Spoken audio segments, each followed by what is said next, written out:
ಕಳೆದ ತರಗತಿಯಲ್ಲಿ ನಾವು ತ್ರಿಭುಜದ ವಿಸ್ತೀರ್ಣ ಮತ್ತು ಸಮಾನಾಂತರ ಚತುರ್ಭುಜದ ವಿಸ್ತೀರ್ಣವನ್ನು ಗ್ರಾಫ್ ಹಾಳೆಯ ಮೂಲಕ ಚಟುವಟಿಕೆಯನ್ನು ಮಾಡಿ ತಿಳಿದುಕೊಂಡಿದ್ದೇವೆ. ಈ ದಿನ ನಾವು ಆಕೃತಿಯಲ್ಲೇ ವಿಶಿಷ್ಟವಾದಂತಹ ವೃತ್ತದ ವಿಸ್ತೀರ್ಣವನ್ನು ತಿಳಿದುಕೊಳ್ಳೋಣ. ಇದಕ್ಕೆ ಬೇಕಾಗಿರ್ತಕ್ಕಂಥ ಸಾಮಗ್ರಿಗಳು ಡ್ರಾಯಿಂಗ್ ಶೀಟ್, ಕತ್ರಿ, ಕೈವಾರ. ಈಗ ಕೈವಾರವನ್ನು ತೆಗೆದುಕೊಂಡು ಒಂದು ವೃತ್ತವನ್ನು ಹಾಕೋಣ.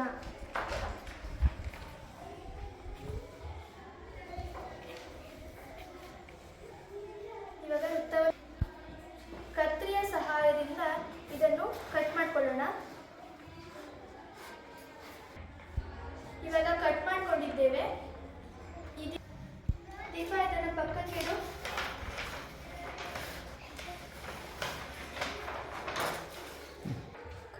ಕಟ್ ಮಾಡಿರ್ತಕ್ಕಂಥ ವೃತ್ತದ ಆಕೃತಿಯನ್ನು ಮೇಜಿನ ಮೇಲಿಡೋಣ. ಈ ಕತ್ತರಿಸಿರ್ತಕ್ಕಂತಹ ವೃತ್ತದಿಂದ ಅನೇಕ ಚಿಕ್ಕ ಚಿಕ್ಕ ತ್ರಿಜ್ಯಾಂತರ ವೃತ್ತಖಂಡಗಳನ್ನು ಕತ್ತರಿಸಿಕೊಳ್ಳೋಣ.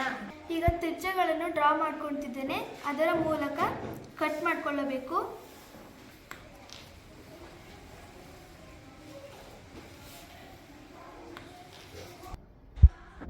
ಈಗ ಚಿತ್ರದಲ್ಲಿ ಇರುವಂತೆ ಈ ತ್ರಿಜ್ಯಾಂತರ ಖಂಡಗಳನ್ನು ಜೋಡಿಸೋಣ. ಇದು ಯಾವ ಆಕೃತಿಯಾಗಿ ಕಾಣಿಸುತ್ತಿದೆ? ತ್ರಿಭುಜ. ಈಗ ಇದನ್ನ ಮೇಜಿನ ಮೇಲಿಡೋಣ. ಹಾಗೂ ಇನ್ನೊಂದನ್ನು ತೆಗೆದುಕೊಂಡು ಪಾದ ಕೆಳಗೆ ಶೃಂಗ ಮೇಲೆ ಮಾಡಿ ಜೋಡಿಸೋಣ.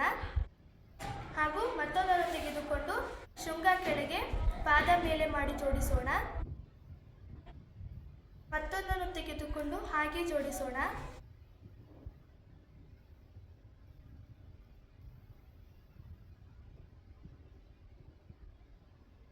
ಹೀಗೆ ಜೋಡಿಸುತ್ತಾ ಹೋಗಬೇಕು. ಈಗ ಇದನ್ನು ಜೋಡಿಸಿದ್ದೇವೆ. ಗಾಳಿಗೆ ಹಾರಬಾರದೆಂದು ಅದರ ಮೇಲೆ ಗಾಜನ್ನು ಇಟ್ಟಿದ್ದೇವೆ. ಇದೇ ತರಹ ಬೋರ್ಡಿನ ಮೇಲೂ ಒಂದು ಚಿತ್ರವನ್ನು ಬರೆದಿದ್ದೇವೆ. ಇದು ಯಾವ ಆಕೃತಿಯಾಗಿ ಕಾಣಿಸುತ್ತಿದೆ ದೀಪ? ಇದು ಆಯತ ಆಕೃತಿಯಲ್ಲಿದೆ. ಸರಿ. ಆಯತಾಕೃತಿಯ ವಿಸ್ತೀರ್ಣ ಏನು? ಉದ್ದ ಇಂಟು ಅಗಲ. ಸರಿಯಾಗಿ ಹೇಳಿದೆ. ಉದ್ದ ಇಂಟು ಅಗಲ. ಕೆಳಗಡೆಯ ಆಯತದ ಅರ್ಧ ಭಾಗವನ್ನು ಮೇಲ್ಗಡೆಯ ಅರ್ಧ ಪರಿಧಿಯಿಂದ ತೆಗೆದುಕೊಳ್ಳಲಾಗಿದೆ. ಅದರ ವಿರುದ್ಧ ದಿಕ್ಕಿನ ಉದ್ದವನ್ನು ಕೆಳಗಡೆಯ ಅರ್ಧ ಪರಿಧಿಯಿಂದ ತೆಗೆದುಕೊಳ್ಳಲಾಗಿದೆ. ಒಂದು ಇಡೀ ವೃತ್ತದ ಪರಿಧಿಯು 2 πr ಆಗಿರುತ್ತದೆ.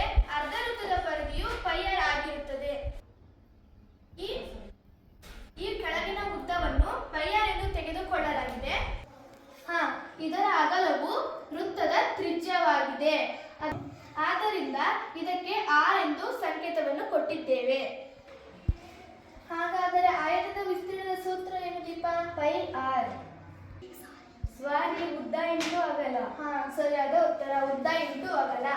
ಉದ್ದಕ್ಕೆ ಸಂಕೇತವನ್ನು ಏನು ತೆಗೆದುಕೊಂಡಿದ್ದೇವೆ ದೀಪ? πr. ಹಾಗಾದರೆ ಇದನ್ನು ಇಲ್ಲಿ ಬರೆಯೋಣ. a = πr ಇಂಟು ಅಗಲಕ್ಕೆ ಏನು ತೆಗೆದುಕೊಂಡಿದ್ದೇವೆ? r. ಸರಿಯಾದ ಉತ್ತರ r. ಇವಾಗ ಕೆಳಗಡೆ ಬರೆಯೋಣ. a = πr². ಇದಕ್ಕೆ ಒಂದು ಬಾಕ್ಸ್ ಅನ್ನು ಹಾಕೋಣ. ಇದೇ ವೃತ್ತದ ವಿಸ್ತೀರ್ಣದ ಸೂತ್ರ. ಎಲ್ಲರಿಗೂ ಅರ್ಥವಾಯಿತಾ ದೀಪ? ನಿನಗೂ ಅರ್ಥವಾಯಿತಾ? ನಾಳೆ ನಾವು ಈ ಸೂತ್ರದ ಮೇಲೆ ಲೆಕ್ಕಗಳನ್ನು ತಿಳಿದುಕೊಳ್ಳೋಣ. ಧನ್ಯವಾದಗಳು.